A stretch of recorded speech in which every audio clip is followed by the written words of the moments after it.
बिस्मिल्लाहिर्रहमानिर्रहीम, अस्सलाम वालेकुम नाज़रीन, आप देख रहे हैं द लास्ट आवर। मैं हूं यासिर रशीद और स्टूडियो मेरे साथ मौजूद हैं सीनियर सहाफ़ी राना मोहम्मद अजीम साहब। नाज़रीन, पाकिस्तानी सियासत में गुज़श्ता 2 बरसों से ऐसा कोई दिन नहीं है जब साबिक़ वज़ीर-ए-आज़म मियां मोहम्मद नवाज़ शरीफ का किसी हवाले से तज़किरा ना हुआ हो। उनकी मेडिकल रिपोर्ट ना आ रही हो तो फिर भी उनके तज़किरे होते हैं कि मेडिकल रिपोर्ट नहीं पहुंचाई जा रही, वो वापस कब आएंगे। मेडिकल रिपोर्ट आ जाए तो फिर उस पर भी चर्चे होते हैं। अब कल उनकी एक मेडिकल रिपोर्ट आई जिसमें डॉक्टर ने वजाहत बयान की कि वो पाकिस्तान किस वजह से सफ़र नहीं कर सकते। तो आज वज़ीर दाखिला शेख रशीद साहब ने उनकी वापसी के हवाले से क्या बातें की हैं और उनके जाने के हवाले से क्या मौक़िफ़ अपनाया है, वो ज़रा मुलाहिज़ा कर लीजिए, फिर गुफ्तगू को आगे बढ़ाते हैं। एक बदनसीब इंसान है कि जाली रिपोर्ट से गया और जाली रिपोर्ट से वहां क़याम करना चाहते हैं। दुनिया में ऐसा कोई लीडर नहीं है जो अपने मुल्क से भागे। ना कोई सदारती निज़ाम आ रहा है, ना कोई एमरजेंसी हो रही है, ना कोई ढील या ढील दी जा रही है।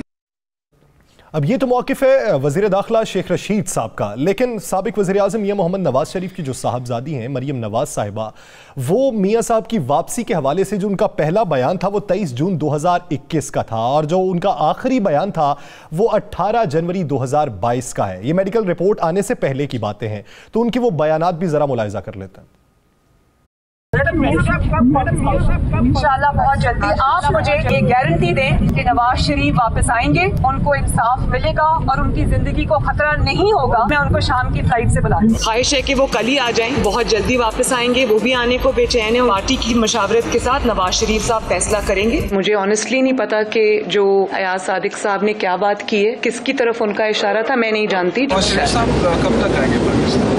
आप लोग ये सवाल पूछ के थकते नहीं। मियां साहब इंशाअल्लाह ताला बहुत जल्द पाकिस्तान आएंगे। वक्त का जो तयन है मुस्लिम लीग नून तय करेगी।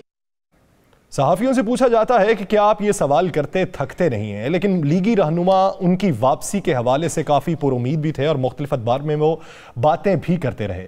अब जब कल डॉक्टर की रिपोर्ट आती है कि वो किसी पुरहुजूम जगह पर नहीं जा सकते, वो ऐसे मर्ज में मुब्तला हैं कि उन्हें दिल का दबाव भी हो सकता है, उन्हें आराम करने का मशवरा दिया गया है, मेडिकल रिपोर्ट जो है वो एक मुफस्सल रिपोर्ट भेजी गई थी, लेकिन आज ही के दिन एक खबर आती है कि नवाज शरीफ साहब लंदन से काफ़ी दूर अपने एक दोस्त की फैक्ट्री का विजिट करते हैं। वो शायद उनके लिए हौसला अफजा मकाम था, पुरफजा मकाम था, खुशगवार माहौल था जिसके लिए उन्होंने वहां का विजिट किया। उसके साथ साथ उनके अजीज़ो अकारिब भी थे, तो इस पर भी बहुत सी बातें होने लगी। राना साहब की तरफ बढ़ते हैं, उनसे बात करते हैं। राना साहब, मियां साहब पाकिस्तान वापस नहीं आ सकते, किसी पुरहुजूम जगह पर नहीं जा सकते, लेकिन आज एक फैक्ट्री का विजिट किया है, तो मेरे ख्याल से डॉक्टर ने ये रिकमेंड किया है कि जहां पे आपको लगे कि वह आपके लिए जहनी जो तवाज़ुन है वो बेहतर हो सकेगा, पुरफजा मकाम जो होगा, पुरफजा माहौल जो होगा, वहां पे आप विजिट कर सकें, तो इसलिए फिर शायद उन्होंने विजिट किया होगा। बिस्मिल्लाहिर्रहमानिर्रहीम, अस्सलातु वस्सलामु अलैका या सय्यदी या रसूलल्लाह, अस्सलातु वस्सलामु अलैका या सय्यदी या हबीबल्लाह। यासर, बिल्कुल जो डॉक्टर्स ने लिखा है उस पर अमल करना चाहिए। पाकिस्तान के अंदर बड़े बेहतरीन पुरफजा माहौल मौजूद हैं, जहाँ पर मियाँ साहब की रहायशें भी हैं। नथिया गली मरी के अंदर आपको पता है ना, उनकी रहायश मौजूद है। जाती उम्रा बड़ा सुकून बड़ी जगह है और वहाँ पर इतना रश भी नहीं होता। रश उस वक्त होता है जब आप रश लगाना चाहेंगे। यहाँ पर भी वो आ सकते हैं। लेकिन लीडर तो होता है अपने मुल्क में होता है। ये लीडर जो मुल्क से बाहर होता है ना, वो लीडर नहीं होते। एक चीज़ जहन में रखिएगा, वो लीडर नहीं होते। लीडर अपनी अवाम के दुख दर्द में उनके साथ खड़ा होता है। अब मुझे एक बात बता दें, मुझे तो मैंने अक्सर नहीं बेशतर दफ़ा कहा कि मियाँ साहब नहीं आ रहे, मियाँ साहब नहीं आ रहे। मरियम साहिबा का बयान आपने सुना कि कोई गारंटी दे दे, यानी उन्हें अदालतों पर यकीन नहीं है।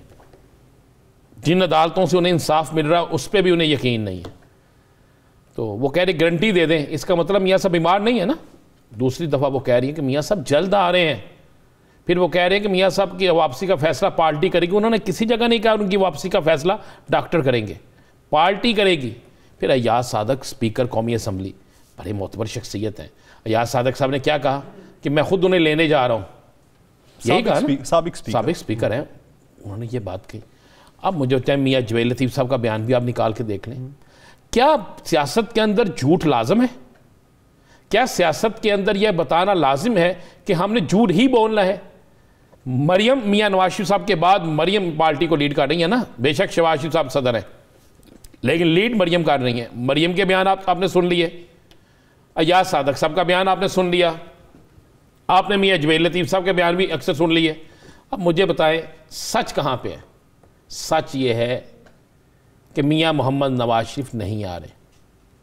और अब मैं आपको अगली खबर देता हूँ, जो असल खबर है। ये खबर अब पुरानी हो गई है यसर कि मियाँ साहब आ रहे हैं कि नहीं आ रहे। अब सबको पता चल गया, कल की मेडिकल रिपोर्ट के बाद पता चल गया, और मुस्लिम लीग नून के अंदर इस पर बड़ी तशवीश पाई जा रही है। और आज की जो फुटेज तमाम टीवी चैनल्स पे चली है, उसके बाद तो नून लीग के लोगों ने कहना शुरू कर दिया, यार अब हम अवाम में क्या करने जाएंगे, किस तरह जाएंगे। पीटीआई पे तो चलो इल्ज़ाम लग गया कि जनाब इन्होंने महंगाई कर दी। उन्होंने लोग हमसे पूछेंगे आपका क़यादत जो है यहाँ पे आप मेडिकल रिपोर्ट में बीमार है, वहाँ पे वो विजिट कर रहे हैं, वहाँ पे वो कारोबारी शख्स जगह जाके देख रहे हैं, वल्लाह आलम वो कारोबारी जगह है या नहीं। लेकिन ये डिस्कस होना शुरू हो गया।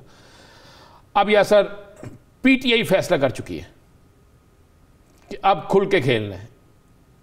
पीटीआई ने मियां मोहम्मद नवाज शरीफ के हवाले से कि उन्हें क्या बीमारी है, उनकी मेडिकल रिपोर्ट वाकई ये दुरुस्त है या गलत है, बाकायदा उनके एक बरतानिया में जो उनका विंग्स के लोग हैं, जो उनके सीनियर लोग हैं, जो पाकिस्तान में है, अब उन्होंने उस पर बड़ा तेज़ी से काम शुरू कर दिया है कि जनाब इसके हवाले से एक मुकम्मल जामिया रिपोर्ट ला कर आवाम के सामने लाई जाए। दूसरा, मियाँ साहब वहाँ क्या काम कर रहे हैं, किसको मिल रहे हैं, कहाँ कहाँ जा रहे हैं, इस रिपोर्ट के मुताबिक क्या है और इस रिपोर्ट से हट के वो क्या कर रहे हैं, इसको सामने लाया जाए ताकि मुस्लिम लीग नून जो तहरीक इंसाफ के ख़िलाफ़ मुहाज खड़ा कर रही है या एक अवामी मूवमेंट बना रही है, उसका जवाब जो है वो मियां नवाज शरीफ की तरफ से दिया आपको याद होगा कि जब वो इब्तदाई तौर पे गए थे तब भी रिपोर्ट्स जाली होने की बातें की गई थी जब वो चले गए थे। उसके बाद भी डॉक्टर्स का पैनल यहाँ पे बैठाया गया, प्रेस कॉन्फ्रेंसेस होती रही, अवाम को बताया गया कि ये तो जाली रिपोर्ट है, आप ये देखिए कि वो किस तरह भाग के चढ़े हैं। बयानियाँ उस वक्त भी बनाने की कोशिश की गई थी, लेकिन मिला क्या उससे? सही कुछ नहीं मिला। उस वक्त सूरत हाल और थी। उस वक्त लोगों ने कहा जनाब आपने रिपोर्ट्स बनाई, आपकी हुकूमत थी, आप लोग थे, आपने क्यों नहीं चेक किया। उसके बाद बड़ी वजाहत है। लेकिन अब हालात बिल्कुल चेंज हैं। अब आप उस मैच को खेल रहे हैं जिसके हर ओवर के बाद हालात चेंज हो जाते हैं, कभी एक फेवरेट है, कभी दूसरा फेवरेट है। तो ये इसी तरह है। अब ये सियासत है, इसमें फेवरेट कौन है कौन फेवरेट नहीं है वो चल रहा है। अब मुस्लिम लीग नून फेवरेट थी, चंद दिन पहले बेहतरीन फेवरेट थी कि तहरीक इंसाफ महंगाई के हद तंग, इसके लोग इससे तंग हैं। पीपल्स पार्टी जो है उसका सिंध के अंदर जो मामला है उससे तंग हैं। तो नून लीग जो है वो इस वक्त बिल्कुल ठीक जा रही है, नून लीग ले जाएगी। बल्दियाती इलेक्शन में भी यही शोर मचा था पंजाब में, कौमी इलेक्शन में भी यही नज़र आ रहा था कि इस वक्त जो सेंट्रल पंजाब की और बाकी पंजाब के सिख सूरत हाल थी, नून लीग ठीक जा रही थी। अब और उस वक्त ये भी था कि मियाँ नवाज शरीफ वापस आ रहे हैं। मुस्लिम लीग नून के मोतबर तरीन अफराद जो हैं, मोतबर तरीन जो ज़िम्मेदारान हैं, वो ये बात कह रहे थे यासर, और पाकिस्तान के मोतबर तरीन जो सहाफ़ी हैं, तज्ज़ियाकार हैं, वो ट्वीट कर रहे थे। अब मियाँ नवाज शरीफ के कल मेडिकल रिपोर्ट के बाद, अब मेडिकल रिपोर्ट के बाद आज की फुटेज के बाद अब सूरत हाल चेंज हो गई है। अब मामला उस तरफ नहीं जा रहे। अब मामला आज क्या हुआ प्रोग्रामों में डिस्कस, आज बाहर क्या डिस्कस हो रहा है, आज यही डिस्कस हो रहा है ना। जब ये चीज़ें डिस्कस होना शुरू हो जाए तो इसका मतलब है कि वहाँ पर अगर एक हक में है तो 13 मुहालफ में भी होते हैं। ऐसी बात भी जिस तरह पीटीआई के साथ हो रहा था, यही सेम अब नून लीग के साथ होना शुरू हो गया।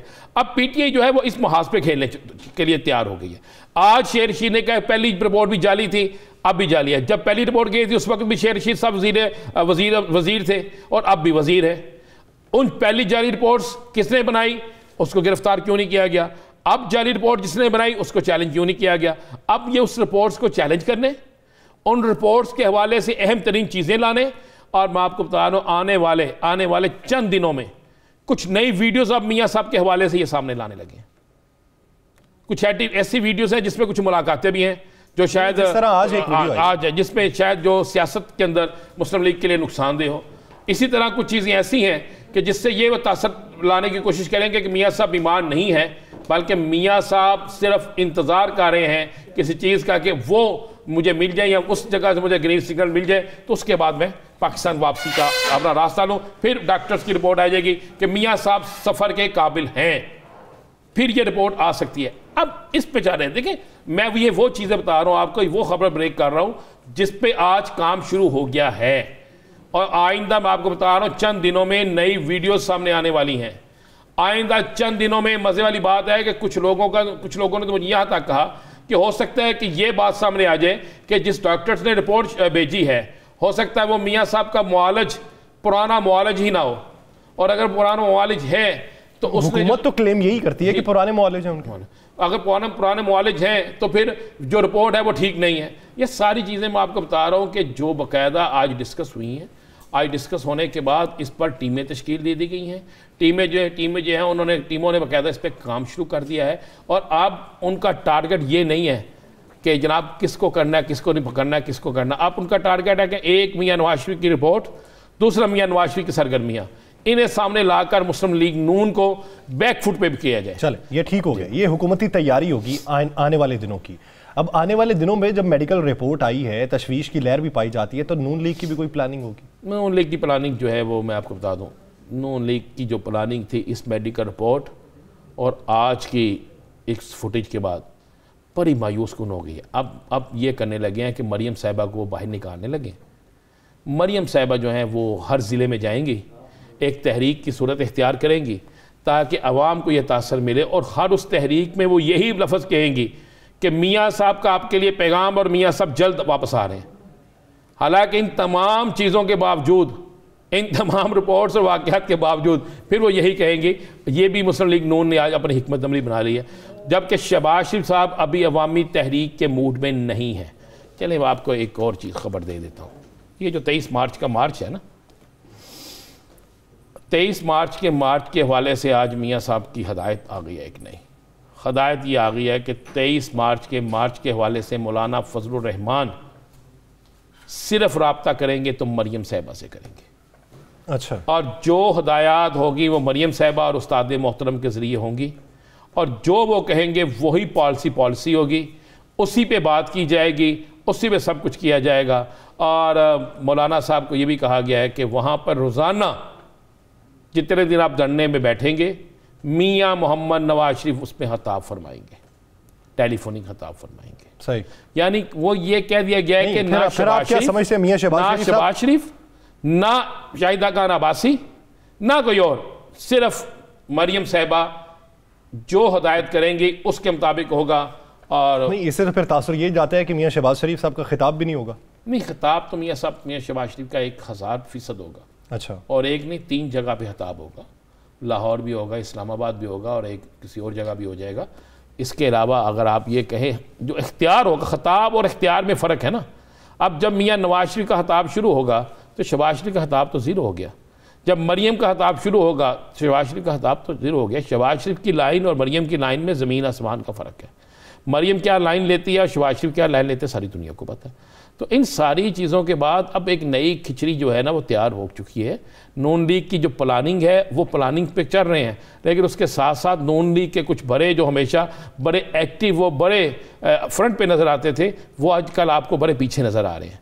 इसलिए कि वो इस पॉलिसी से नाला हैं। वो इस पॉलिसी के हवाले से कह चुके हैं कि जनाब ये पॉलिसी हमारी तंजीम को और हम सब को तबाह करने के लिए काफ़ी है, लिहाजा इस पर अमल ना किया जाए। सही, यानी अभी तक का दोनों साइड्स का अगर खाका देखें तो उसमें पाकिस्तान तहरीक इंसाफ की जो तैयारी है वो ज़्यादा मजबूत दिखाई देती है बनिस्बत इसके कि पाकिस्तान मुस्लिम लीग नून अब जिस तरीके से आगे चलना चाहती है उसमें अवाम में पजीराई उस तरीके की नहीं मिलेगी जो मेडिकल रिपोर्ट आने के बाद एक तशवीश की लहर पाई जा रही है। नाज़रीन, दीगर सियासी मंजरनामे करेंगे एक शॉर्ट ब्रेक के बाद, कहीं नहीं जाएगा, स्टे विद अस।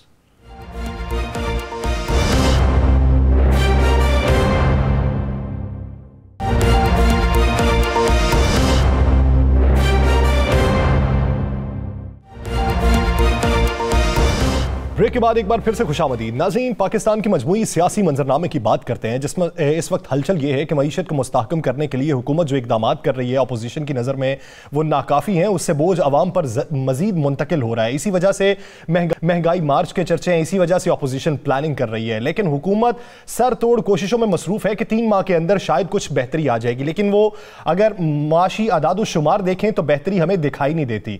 अगर बैनुल अक़वामी इदारों के रिमार्क्स देखें तो उसके मुताबिक भी बेहतरी दिखाई नहीं देती। तो फिर हुकूमत के पास मैकेनिज्म क्या होगा बेहतरी लाने के लिए, अवाम पर बोझ कम करने के लिए, ऑपोजिशन का बयानिया खत्म करने के लिए? इसी बारे में बात करने के लिए हमारे पैनल में आज मौजूद है पाकिस्तान के इंसाफ के रहनुमा डॉक्टर उमेश कुमार साहब ने हमें ज्वाइन किया है, पाकिस्तान मुस्लिम लीग नून के रहनुमा डॉक्टर अफनाउल्लाह खान साहब हमें ज्वाइन कर चुके हैं, और पाकिस्तान पीपल्स पार्टी की रहनुमा सहर कामरान साहिबा ने हमें ज्वाइन किया। आप तीनों हजरात के बेहद मशकूर हूं। डॉक्टर अफनान साहब, सबसे पहले आपकी तरफ आता हूं। हुकूमत के बेशतर वज़रा बशमूल वज़ीर आज़म इमरान खान ये समझते हैं कि अवाम पर महंगाई का बोझ है और हम इस वक्त मुश्किल दौर से गुजर रहे हैं। जब हुकूमत को इस बात का इदराक है, उसके बावजूद भी ऑपोजिशन वैसा प्रेशर बनाने में कामयाब क्यों नहीं रही? वजीर दाखिला कहते हैं कि ये इमरान खान साहब की खुश नसीबी है कि ऐसी थकी हुई ऑपोजिशन मिली है। तो ये थकी हुई ऑपोजिशन का आप पे जो टैग लगा है, ये टैग किस तरह खत्म होगा? जी बिस्मिल्लाहिर्रहमानिर्रहीम। देखें, शेख साहब जो हैं वो खुद जो है मतलब कि कौन सी पार्टी है और कौन सा मार्शल लॉ का मामला है जिसके अंदर वो उन्होंने मतलब रंग ना बदले हों। हर पार्टी में हर जगह वो अपने आप को फिट कर देते हैं और उसके बाद दूसरों को अगर तो ये है क्या कहते हैं क्राइटेरिया अच्छी अपोजिशन का कि आप बस जो चढ़ता सूरज है उसके पुजारी बन जाओ, तो फिर ये शेख साहब को ये वाली जो सियासत है वो उनको मुबारक हो। और अगर वो इसको समझते हैं कि 126 दिन धरना दें और चाइनीज़ प्रेसिडेंट जो है वो CPEC करने आ रहा हो उसको ना आने दें और आप कहें कि बिल जलाओ, सिविल नाफरमानी करो, लानते भेजो पार्लियामेंट के ऊपर, अगर वो ये समझते हैं कि ये अच्छी ऑपोजिशन है तो उनको मुबारक हो ये ऑपोजिशन। हम ये नहीं समझते कि ये कोई अच्छी ऑपोजिशन है और हम इसलिए इनकी किए हुए कारनामों को हम फॉलो तो नहीं करेंगे। हमें ये मालूम है अच्छी तरह कि पाकिस्तान के हालात बहुत ख़राब कर दिए गए हैं।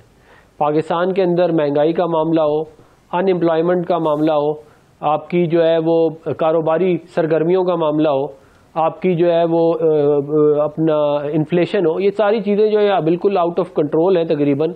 और ये इसकी बुनियादी वजह जो है वो ये है कि जब एक तो इस हुकूमत को इस मुल्क पे मुसल्लत किया गया, ये ना इलेक्शन जीत के आए थे ना इनका कोई लेजिटिमेसी है, मगर चलो जैसे भी इनको ले आया गया, इनकी कोई प्लानिंग भी नहीं थी अल्लाह के फजल से। ये आज तक उस ऑपोजिशन मोड से ही नहीं निकले जिससे ये आज से कुछ 10 साल पहले थे। ये बस इनका सिर्फ यही काम है कि ये लोगों का तमस्खर उड़ाएं, मजाक उड़ाएं। मैं सबकी बात नहीं कर रहा, डॉक्टर रमेश कुमार साहब इस तरह नहीं करते, लेकिन इनके में बाय फार जो मेजॉरिटी है इनके लोगों की, उनकी यही काम है।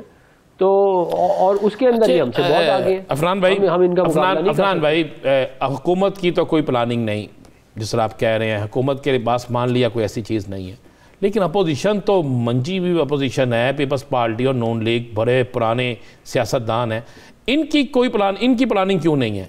ये क्यों कोई बिल पास होना होता है तो कोई ना कोई गायब हो जाता है या कम हो जाता है, कभी कोई ऐसा मामला होना को चाहे पार्लियामेंट में हो चाहे सेनेट में हो, तो ये क्यों इतना टाइम दे रहे हैं? इनके अंदर प्लानिंग का फुकदान क्यों, प्लानिंग मुकम्मल ना होने का फुकदान क्यों है? देखिए, ऑपोजिशन जो है वो तो उसका रोल एक एडवाइजरी होता है पार्लियामेंट्री फॉर्म ऑफ डेमोक्रेसी के अंदर। हमने इनको ये कहा शुरू में कि हम चार्टर ऑफ इकॉनमी करना चाहते हैं, हम आपको एडवाइस भी करेंगे कि कैसे मामला चलाए जाए। इन्होंने बड़े उसमें तो मैं आगे कहा कि हमें ज़रूरत ही नहीं, हम खुद ही कर लेंगे। हमने जो है ये on the floor of the parliament Shahbaz साहब ने वाली बात कही थी, तो उसके बाद हमने बहुत दफ़ा ऐसा हुआ कि हमने हुकूमत की अगर कोई अच्छे, मिसाल के तौर पर मैं आपको एक मिसाल देता हूँ, इन्होंने स्पेशल टेक्नोलॉजी जोन वाला बिल ये लेके आए, हालांकि हुकूमत लेके आई थी, मैंने उसको सपोर्ट किया, PMLN को भी सपोर्ट कराई, इवन पीपल पार्टी को भी कन्विंस किया कि जी ये मुल्क के हक में अच्छा है, इसको हम सपोर्ट करेंगे। लेकिन जब आपके पास कोई और मतलब आपके कोई देखे ना, हुकूमत तो ये है, हम हुकूमत तो नहीं है ना, इनके हाथ में सारे मामलात हैं, इन्होंने चलाना है। हम तो एडवाइस दे सकते हैं, अगर हमारी ले वो भी नहीं लेते, तो उस पर फिर हम इनको क्या कहते हैं, क्या कर सकते हैं। जहाँ तक बात आपने की कि हमारे बंदे कम हो जाते हैं, ये आपकी बात दुरुस्त है कि ये जो है अनफॉर्चुनेटली पाकिस्तान की सियासत के अंदर और सेनेट के अंदर कुछ ऐसे लोग हैं जो अपना ज़मीर जो है वो फॉर सेल है उनका, तो वो जो है ज़मीर की आवाज़ के ऊपर वोट नहीं दिया जाता। आपके मुताबिक ज़मीर मुर्दा हो जाते हैं कि जब कहीं से इशारे आते हैं, हुकूमत की तरफ से लोग उनसे मिलते हैं, हुकूमती लोग उन्हें यकीन दहानियाँ करवाते हैं, वो तरक्याती फ़ंड्स के लिए हों या मुस्तकबिल में किसी और चीज़ के लिए, तो उस पर ज़मीर मुर्दा हो जाते हैं। ये आपका मौक़िफ़ है। डॉक्टर रमेश कुमार साहब, अगर मौजूदा सूरत हाल के तनाजुर में देखा जाए, मुआशी अदाद-ओ-शुमार देखे जाएं, तो अपोजिशन का मौक़िफ़ ये है कि आपने $3 अरब के पीछे पूरी की पूरी पाकिस्तानी मईशत के घुटने टेक दिए, आपने स्टेट बैंक गिरवी रख दिया, आपने कानून में तरमीम करवा ली। अगर आज की मैं आपको रिपोर्ट बताऊं तो पाकिस्तान का जो तजारती खसारा है वो $28 अरब से ज़्यादा हो चुका है। हम अगर अपना तजारती खसारा ही कम कर लेते तो जो $3 बिलियन के पीछे हमने कानून साजी की है वो हमें ज़रूरत ही ना पड़ती। देखिए, मैं समझता हूँ तजारती खसारे के ऊपर सबसे ज्यादा फोकस जो है ना वो इस गवर्नमेंट में किया गया, और जो आपका करंट अकाउंट डेफिसिट जो कम हुआ वो भी इस हुकूमत में कम हुआ, तो ये आप इसको क्रेडिट दें। मगर हर चीज के मेरिट्स और डीमेरिट्स होते हैं। देखो, फाइनेंस के हवाले से चलो मैं थोड़ा बहुत समझता हूँ, मगर फाइनेंस एक डिपार्टमेंट ही अलहदा सब्जेक्ट है ये, जो पूरी तरीके की एक फिलॉसफी लोगों को समझ में आए। उसके लिए तो आपको जो फाइनेंशियल जो चीज़ों को समझते हैं, आपको इंडिविजुअल बुला के और आप उनसे पूछें कि आईएमएफ के पास ये पहला प्रोग्राम नहीं है, बार बार आईएमएफ के पास क्यों जाती थी, हर गवर्नमेंट आईएमएफ के पास जाती थी, ये पहली गवर्नमेंट नहीं है। आज इमरान खान ने कहा था कि मैं आईएमएफ के पास नहीं जाऊंगा, उसकी वजूहत क्या बनी कि जिसकी वजह से इनको आईएमएफ के पास जाना पड़ा। ये पुराना जो एक सिलसिला चलता आ रहा था, एक तसलसल था, ख्वाहिशें बहुत होती है मगर प्रैक्टिकली कौन सी चीज़ें इम्प्लीमेंट हो सकती है। मैं समझता हूँ इस वक्त गवर्नमेंट को जो एहसास है, क्योंकि इन्फ्लेशन सिर्फ पाकिस्तान में नहीं आई है, दुनिया में आई है। इन्फ्लेशन हर जगह पे जो है वो इन्फ्लेशन बढ़ी है, मगर दुनिया के अंदर उन लोगों को फिर तनख्वाहें वगैरह उस लेवल पे बढ़ाई गई है, मगर यहाँ पे हमने जो बेलो पॉवर्टी लाइन लोग रहते हैं उनको एहसास प्रोग्राम, जिसको पाकिस्तान के अंदर नहीं, पाकिस्तान के बाहर लोग जो बैठे हुए हैं वो भी उस चीज़ को करा रहे हैं कि पाकिस्तान की हुकूमत ने एहसास प्रोग्राम एक ट्रांसपेरेंट और बहुत अच्छे तरीके से किया है। रही बात अपोजिशन की कि अपोजिशन क्या सियासत कर रही है, देखें सियासत यहाँ पे पाकिस्तान के अंदर है अदाकारी, जो आपने बात की और मैं उस चीज़ को अदाकारी है। इधर बैठे वही चीज़ें गलत लगती है, बेंचों के इस तरफ बैठे तो वही चीज़ें सही लगती है। यही सारे लोग थे जो पहले क्या बात करते थे, अभी क्या बात करते हैं। तो ये अदाकारी है और ये अपोजिशन का रोल जो है वो अवामी मसाइल नहीं होता है। अपोजिशन का रोल होता है, चाहे कोई भी अपोजिशन में हो, आज चाहे ये अपोजिशन में, कल कोई और अपोजिशन में है। मैं तो देखो 2002 से इन हुकूमतों का हिस्सा रहा हूँ। जब भी कोई अपोजिशन होती है मैं कभी देखता हूँ कि लोगों को कि यार इतना आगे क्यों बढ़ जाती है। मैं तो इस वजह से चाहे जिस भी गवर्नमेंट में रहूँ, चाहे जिस भी पॉलिटिकल पार्टी के साथ रहूं, मगर जो चीज़ सही होती है उसको सही कहता हूँ, गलत होती है उसको गलत कहता हूँ, चाहे वो मेरी पार्टी की पॉलिसी क्यों नहीं हो।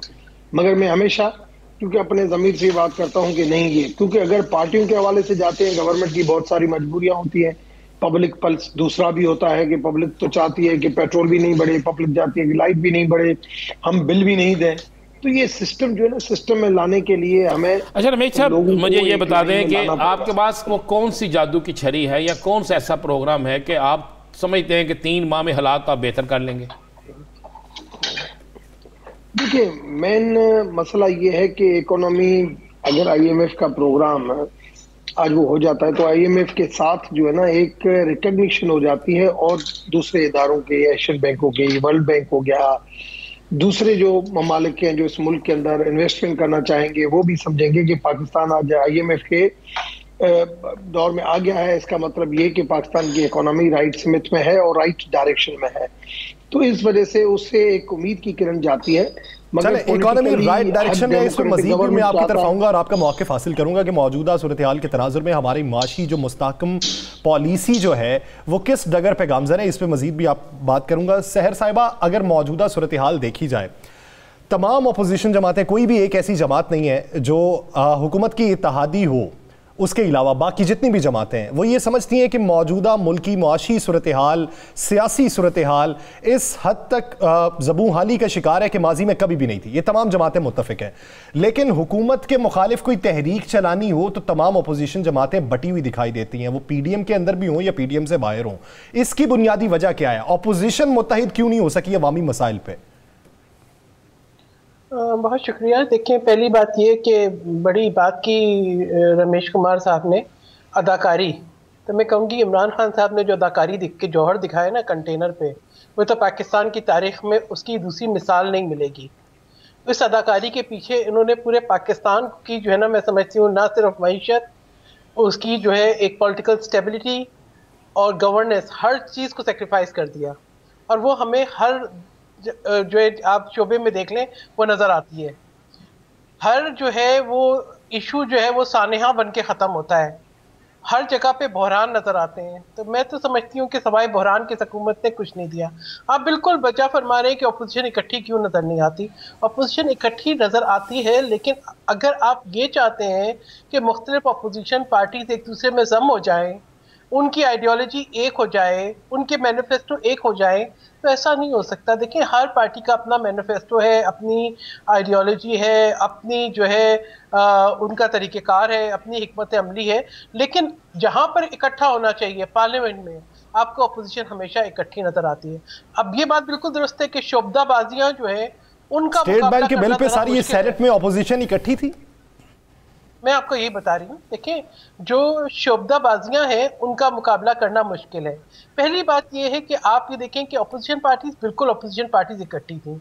अब ये कहना कि कोई मेंबर नहीं आया, देखिए मैं समझती हूँ कि अब मैं तो ये नहीं कहूँगी कि मुशाहिद हुसैन को अगर कोविड था तो वो क्यों नहीं आए। मैं ये सवाल करूंगी कि अगर डॉक्टर जरका को कोविड था तो एनसीओसी ने कोई एक्शन लिया या नहीं लिया कि आप एक बिल को बुलडोज करने के लिए वो हॉस्पिटल से आ गई। और मैं ये समझती हूँ कि इसके ऊपर एसओपीज जो है, आप बरतानिया में देखें कि वजीर आजम ने एक पार्टी अटेंड कर ली तो उसके ऊपर सवाल उठ गए। यहाँ पे अगर कोविड के अंदर कोई सिलेंडर लगा के या जो है वो मास्क पहन के आ जाता है तो कितने लोगों की जो है जिंदगियां जो है उनको खतरे में डाल। सैर साहब इसी में आपने बड़ी अच्छी बात की, लेकिन इसी कोविड में अगर सियासी जमातें जलसे जुलूस करती हैं और उनके लीडर उस पर खिताब करते हैं तो क्या ये सब हुकूमत की जिम्मेदारी है या अपोजिशन की भी होती है? देखिए आपने मुझे बात मुकम्मल नहीं करने दी। मैं ये कह रही हूँ कि अगर कोई कोविड का मरीज है, मैं ये नहीं कह रही कि कोविड के दौरान तो इजलास ही क्यों हुआ। देखिए बात यह है कि अगर इजलास का एजेंडा रात को 11:30 बजे आए और सैयद यूसुफ ज़ा गिलानी उस वक्त नहीं हो शहर में मौजूद और वो जो है ताज़ियत के लिए जा रहे हो, उनको हो सकता है वो सो गए हो 11:30 बजे, उनको सुबह जिस वक्त पता चला वो ऑलरेडी निकल चुके हो, तो उसको लेके इतना इशू उठाया। वो इसलिए इशू उठाएंगे कि आप मुझे बताएं कि यहाँ पे तो वजीर आज़म इमरान खान साहब न किसी के दुख दर्द न जनाजे पे शिरकत करते हैं, न उनको इन चीज़ों का एहसास है, लेकिन जो लोग रिवायात रखते हैं वो जरूर इन चीजों की कदर करते हैं। फिर आप ये मौके अपना रही है कि कोविड के दौरान और कोविड में मुब्तला दोनों चीजें मुख्तलिफ हैं। वो इसलिए मुब्तला हैं कि उन्होंने अपना टेस्ट करवा लिया, वो डायग्नोज हो गया तो पता चला कि कोविड है। अब एक अवामी मजमे के अंदर कोई बीमार है तो अगर वो अपना टेस्ट नहीं करवाता तो डायग्नोज कैसे होगा कि वो कोविड में मुब्तला है। मैं इस पे आपका स्टांस लूंगा, वापस आपकी तरफ आता हूं। सैर साहब मैं वापस आता हूं। नहीं आप मुझे बात मुकम्मल नहीं करनी थी, जितना बाकी गेस्ट को दिया उतना टाइम आप मुझे भी दें। देखिए अपोजिशन बिल्कुल इकट्ठी है। आप ये कहते हैं बिल कैसे पास हुआ, आप ये बताएं कि बिल जो है वो तरीकेकार के मुताबिक स्टैंडिंग कमेटी के पास क्यों नहीं गया, बिल जो है बुलडोज क्यों हुआ बिल को। और दूसरी बात यह है कि यहाँ पर तो एक बंदा जब डायग्नोज हो जाए, डायग्नोज होने के बाद उसके पार्लियामेंट में आने के ऊपर ये तो कवानीन तो बनते हैं ना पार्लियामेंट में, क्या कार्रवाई हुई। अब कोई शख्स मुल्क से बाहर है वो नहीं आया, उस पर तो सवाल उठा रहे हैं, ठीक है, लेकिन कोई शख्स जो है जिसको हॉस्पिटल में होना चाहिए था और उसको अगर ऐसी बीमारी है जिसके लिए तमाम दुनिया के अंदर एसओपीज है तो वो कैसे आ गया, उसके ऊपर क्यों एक्शन नहीं हुआ। चलें इस पर रमेश कुमार साहब से पूछते हैं, लेकिन ज़रा मैं अफरान भाई की तरफ जाता हूँ। अफरान भाई, आपने कहा कुछ लोगों का ज़मीर सोया होता है, ज़मीन नहीं जागता। सैर साहबा ने कहा जी कुछ मजबूरियाँ होती हैं और पता नहीं लगा, और बाकी ऐसा कोई मामला है नहीं। तो मुझे आप सिर्फ इतना बता दें कि हर दफ़ा कोई ना कोई ऐसा मामला हो जाता है, चाहे अदम एतमाद की तहरीक हो, चाहे सेनेट का चेयरमैन सेनेट का इलेक्शन हो, तो क्या इन सारी चीज़ों के बावजूद भी मुस्लिम लीग नून, मैं आपकी हद तक है, मुस्लिम लीग नून इस पर अपनी दीगर सियासी जमातों से जो पार्लियामेंट के अंदर आपके साथ हैं उनसे कभी जवाब मांगा आपने? देखिए हम जो है वो ज़ाहिर है हम तो अपने जो हमारे अपना सेनेटर्स और एमएनएज हैं हम उनकी रिस्पॉन्सिबिलिटी है। दूसरी पार्टियां इंडिपेंडेंट होती हैं, हम उनसे अगर और वो हम एक अलायंस में है पीडीएम में ज़्यादा, अगर उनसे करेंगे तो वो नाराज़ भी हो सकती हैं। तो हमने ये ज़रूर, मैं आपको यकीन दिलाता हूँ कि हमने जो है वो पूरी कोशिश की कि कोई एक बंदा भी मिसिंग ना हो, और मतलब कि इवन दूसरी पार्टियों के भी तमाम बंदे पूरे करने की कोशिश की। लेकिन जो नंबर गेम है अगर आप उसको समझें तो आपको अंदाज़ा हो जाएगा कि मामला होता क्या है। मामला ये है कि अपोजिशन के पास इन ऑल रियलिटी जो सपोर्ट है वो 51 सेनेटर्स की है आउट ऑफ 99, और हुकूमत के पास तकरीबन 48 सेनेटर्स की सपोर्ट है including the chairman of senate. तो अब इन नंबर्स को अगर आप सामने रखें तो हुकूमत अगर हमारे या जो भी लोग हैं, हुकूमत या जो भी लोग, अगर वो हमारे 3 या 4 सेनेटर्स को किसी भी वजह से आगे पीछे कर दें तो वो कोई भी बिल जो आएगा वो उसको हम रोक नहीं सकते। और यही आप मोर और लेस अगर देखें तो इस दफ़ा भी हुआ है। और ज़ाहिर है हमने तो अपनी तरफ से पूरी कोशिश की कि एक बंदा भी मिसिंग ना हो। अफरान साहब आप ये देखें कि अगर आप 3-4 की बात कर रहे हैं कि 3-4 आगे पीछे हो जाए तो कोई भी बिल पास करवाना, तो कौमी असम्बली की सूरत हाल पे फिर आ जाए। कौमी असम्बली में आप लोग नहीं 3-4 आगे पीछे कर पाए। नहीं हमने किए थे ना, अगर यूसुफ रजा गिलानी साहब का इलेक्शन देखें तो हमने वो जीता, नेशनल असेंबली में हुआ और वो हम जीत गए। और अगर नहीं आपने उसमें आगे पीछे किए थे, लास्ट बिल था यूसुफ रजा गिलानी साहब के इलेक्शन में आपने आगे पीछे किए थे बंदे? हम हुकूमती जो नुमाइंदगान थे, मैं हुकूमती नुमाइंदगान ने हमें सपोर्ट की थी, वरना 169 वोट नहीं हो सकते थे। चलें रमेश कुमार साहब, वो ये मुझे आप क्या कहेंगे इस पे? लेकिन रमेश भाई मैं इस पे अपनी बात कंप्लीट कर लूं। देखिए इलेक्शन जो है ना, इलेक्शन एक और चीज होती है, और इलेक्शन के अंदर जो है लोगों की अपनी चॉइस भी होती है। हफीज शेख और यूसुफ रजा गिलानी का और मैटर था, मगर बिल के हवाले से मैं समझता हूँ पार्टियां जो है वो जो स्टैंड लेना चाहती हैं वहां पे और मैटर होता है, क्योंकि मैं समझता हूँ कि जो हमारे लोग जो टूटे थे वो हफीज शेख के साथ उनकी जातियात थी, जिसकी वजह से हमें पता था कि ये चीज जो है वो होगी और जिसकी वजह से हुआ। मगर स्टेट बैंक का बिल हो या और कोई बिल हो, आप अगर पार्टी का डिसिप्लिन, हमारे पास भी गवर्नमेंट का बिल था तो गवर्नमेंट के मेंबर कैसे भी पूरे थे, नेशनल असेंबली में भी और सेनेट में भी। अगर हमारे पास नेशनल असेंबली में अगर 8 मेंबर कम आए तो हमें पता था कि ये आउट ऑफ कंट्री है इस वजह से, और ये कोविड की सूरत हाल है इस वजह से, मगर हमें फुल कॉन्फिडेंस था। यहाँ पे जो गेम हुआ, और इस वजह से आपने कहा कि अब जो अफनान भाई ने, अब अफनान भाई मुशाद भाई हमारे दोस्त थे और उनके बेटे हैं, हमारा भतीजा है, उन्होंने एक अल्फाज इस्तेमाल किया जब अपने पहले टॉक्स में जो उन्होंने बात की थी यूसुफ रजा गिलानी के लिए, ठीक है। अब ये जो बात की गई, अब आपस में अपोजिशन का भी एक तर्क-ए-कलामी जो हो जाती है, मैं समझता हूँ हर अपोजिशन के अंदर मुख्तलिफ जमायतों का अपना एक मैटर होता है, अपना एक तरीक़ेकार होता है, जहाँ पे अगर बिल्कुल स्टैंड अगर लेना चाहें कि हमें रोकना है, वहां पे रोक सकते हैं। यानी आप हुकूमती जमात में होते हुए भी अपोजिशन को उसकी हिकमत अमली हुकूमत के खिलाफ मरबूत बनाने की तरकीब बता रहे हैं। नाज़रीन, ब्रेक पे जाना है, ब्रेक के बाद वापस आएंगे तो कौमी ही मंजरनामे के साथ साथ कराची के सियासी मंजरनामे में बात होगी। पैनल हमारा साथ ही है, कहीं नहीं जाएगा, स्टे विद अस।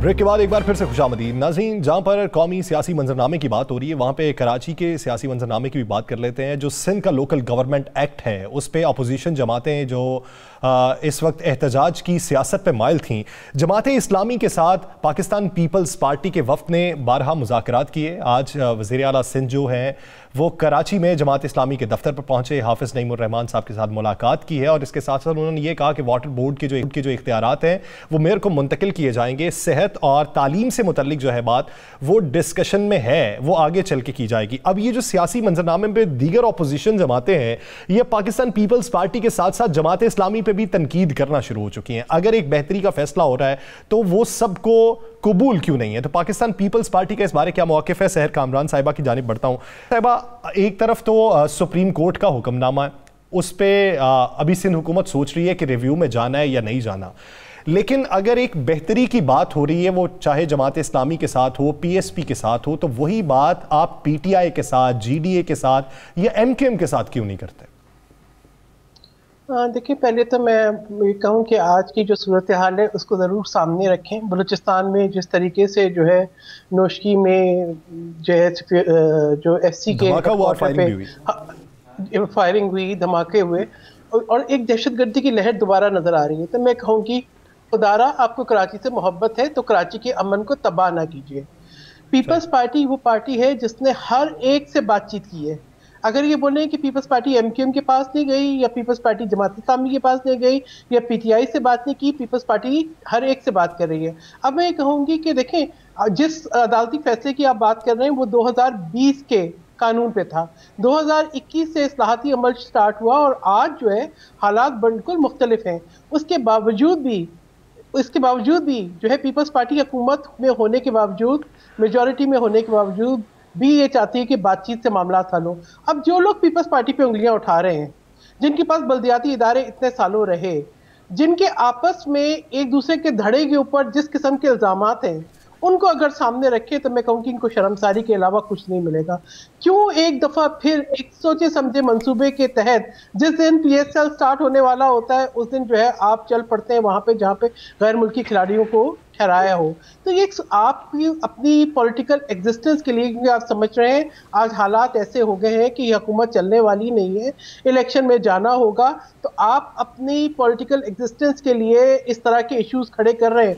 वरना अगर आप इतने ही सिंसियर होते कराची के साथ, तो जब हम बात कर रहे थे सेंसस पे आपने उसको एक्सेप्ट कर लिया। जब हम ये कहते थे कि जो वफाकी हुकूमत है सोवरेन गारंटीज नहीं देती ताकि कराची के अंदर मंसूबे, सिंध के अंदर मंसूबे नहीं मुकम्मल होते, आप इत्तेहादी बन के बैठे थे। देखिए ये तमाम बातें जो है जो जिस तरीके से पीपल्स पार्टी की हुकूमत ने और उस वक्त नून लीग की हुकूमत ने भी मिल के दहशतगर्दी से बाहर निकाला है कराची को, आज आप क्या चाहते हैं कि दोबारा वही शुरू हो जो आप लोग करते थे? हर सड़क पे फायरिंग, हर सड़क पे धमाके। क्या हम वापस वही वक्त देखना चाहते हैं? क्यों कराची का मन तबाह कर रहे हैं? आपको बातचीत करनी है, आपके पास हम बातचीत के दरवाजे खुले हुए हैं, हम बात कर रहे हैं, आप बैठे बातचीत करें। मगर ये रोजाना जिस किस्म का आपका तरीकेकार है कि आप आपस में अब जो है वहां पर भी ये कहूंगी कि अपोजिशन एक दूसरे के ऊपर इल्जाम लगा रही है। क्या अब वो जमात इस्लामी के साथ शुरू हो गए? देखिए बात ये है कि अगर इसी पे बात करते हैं, अफनान खान सबसे बात करते हैं। अफनान भाई, सिंध के अंदर जमात इस्लामी बड़ी active, Pak Sarzameen party active, MQM active, people's party active, GDA active, Muslim League Noon क्यों नहीं एक्टिव? इस पूरे मामले पे मुस्लिम लीग नून कहाँ खड़ी है? उसका सिंध में एक्टिव ना होना क्या पीपल्स पार्टी के साथ कोई डील है या वैसे ही आप समझते हैं कि ये वक्त नहीं है सिंध में एक्टिव होने का? देखिए हमारा इस पे जो असूली मौक़िफ़ है वो यही है कि हम ये समझते हैं कि कराची जितना बड़ा मेट्रोपोलिस है उसके अंदर अगर आप डेवोल्यूशन ऑफ पावर नहीं करेंगे तो उधर के जो मसाइल हैं वो हल नहीं होंगे। और वो जो 140A का सुप्रीम कोर्ट का डिसीजन है, हम उसको मतलब वैसे सुप्रीम कोर्ट का डिसीजन है वैसे ही मानना पड़ेगा, लेकिन हम उसको एंडोर्स भी करते हैं कि इसके अंदर फर्दर डेवोल्यूशन जो है वो होनी चाहिए। बहुत सारी ऐसी चीज़ें हैं जो मैं ये समझता हूँ कि वज़ीर आला सिंध का काम नहीं है। मिसाल के तौर पे अब सिंध बिल्डिंग कंट्रोल अथॉरिटी जो कराची से रिलेटेड मामला आते हैं उनको, क्योंकि आप देखिए कराची में कितनी ज़्यादा चाइना कटिंग हुई है जिसके ऊपर इतना ज़्यादा मसाइल पैदा हुए हैं। फिर आप जो कचरा उठाने का काम है या पानी का काम है, ये तो आपको डिवॉल्व करना चाहिए। अगर आप डिवॉल्व नहीं करेंगे फिर वो एक ब्यूरोक्रेटिक बीच में फंसा रहता है, मामला चलता ही नहीं है। हमारा ये ख्याल है कि जो डेवोल्यूशन है वो बड़ी ज़रूरी है, ख़ास तौर से अगर आप किसी कराची जैसे मेट्रोपोलिस को आपने रन अच्छी तरह एफिशिएंटली करना है तो आप उसको करना पड़ेगा। और मैं ये समझता हूँ कि पीपल पार्टी के अंदर ऐसे लोग हैं जो कि जिनको कॉन्सेंसस बिल्ड करना आता है, बहुत समझदार और पढ़े लिखे लोग हैं, और उनको चाहिए कि वो कराची के तमाम शेयर होल्डर्स को ऑन बोर्ड करके इसके ऊपर काम करें। तो मुझे यकीन है कि इसका एक अच्छा रिजल्ट आएगा। अच्छा रिजल्ट आएगा, आपको इस बात की उम्मीद है? डॉक्टर उमेश कुमार साहब, जब रोटेशन पॉलिसी के ऊपर पंजाब, वफाक और सिंध के दरमियान में तनाज़ा चला, बहुत सी बातें हुई, फिर अब जाके वो मामला हल हो चुका है, इत्तफाक़ राय हो चुका है। जब आप इतने बड़े मामलों पे इत्तफाक़ राय कर लेते हैं तो फिर सिंध हुकूमत के साथ दीगर मामलात के ऊपर बातचीत क्यों नहीं हो सकती? देखिए लोकल बॉडीज जो है ना एक बैकबोन होता है किसी भी प्रोविंशियल गवर्नमेंट का। अगर प्रोविंशियल गवर्नमेंट लोकल बॉडीज को पावरफुल बनाना चाहती है तो फिर मैं समझता हूं कि ये सबसे अच्छी चीज़ है लोगों के मसले मसाइल के लिए। मगर प्रोविंशियल गवर्नमेंट का एक होता है कि भाई हम सारे पावर आपस में रखें, क्योंकि लोकल बॉडीज के अंदर एक बहुत ही डिफरेंट किस्म का माहौल होता है। लोग छोटी छोटी लेवल के ऊपर मुख्तलिफ पॉलिटिकल पार्टीज के इंडिपेंडेंट लोग इलेक्ट होके आ जाते हैं, काम वो करते हैं। फिर ये प्रोविंशियल लेवल की MPs MNAs वाली सियासत गली गुजराली खत्म हो जाती है। और ये पहली मरतबा ये हुआ है कि PTI की हुकूमत ने KPK के अंदर और इसके अंदर पंजाब के अंदर ये मॉडल लेके आया। पहले मुशर्रफ के टाइम पे भी ये मॉडल था कि आप मेयर हो, नाज़िम हो, ये डायरेक्ट आपके इलेक्शन में हो। मगर आपने देखा कि वहां पे पीपल्स पार्टी की नफीसा शाह हुई थी, राइल अमंग, मतलब बहुत सारे ऐसे लोग थे जो मुख्तलिफ नहीं चाहते हुए भी डायरेक्ट वोट के जरिए वो हो गए थे। यही डर है पीपल्स पार्टी को। जब पीपल्स पार्टी की इनर मीटिंग हुई, खुर्शीद शाह ने कहा कि ये चीज होनी चाहिए, मगर अब्दुल्ला शाह के बेटे मुराद अली शाह साहब ने कहा कि नहीं, वो अगर करेंगे तो ये KPK वाला हाल होगा। बात ये है कि आप लोगों को पावरफुल बनाना चाहते हैं, आप सही निज़ाम देना चाहते हैं, या आप अपनी हुकूमत की डोमिनेंसी चाहते हैं।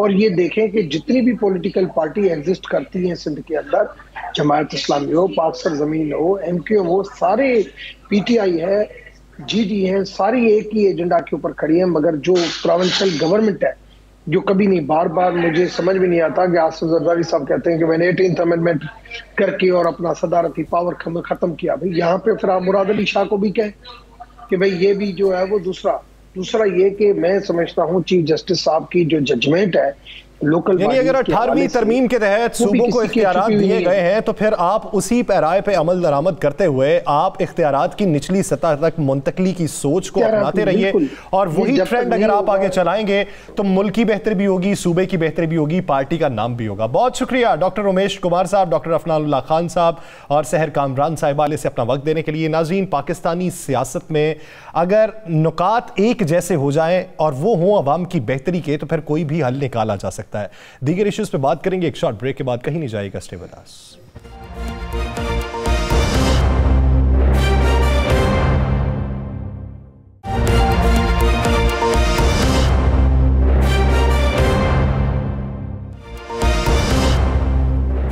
Welcome back. नाज़रीन, इन दिनों FIA मनी लॉन्ड्रिंग के हवाले से काफ़ी सरगर्म दिखाई देता है।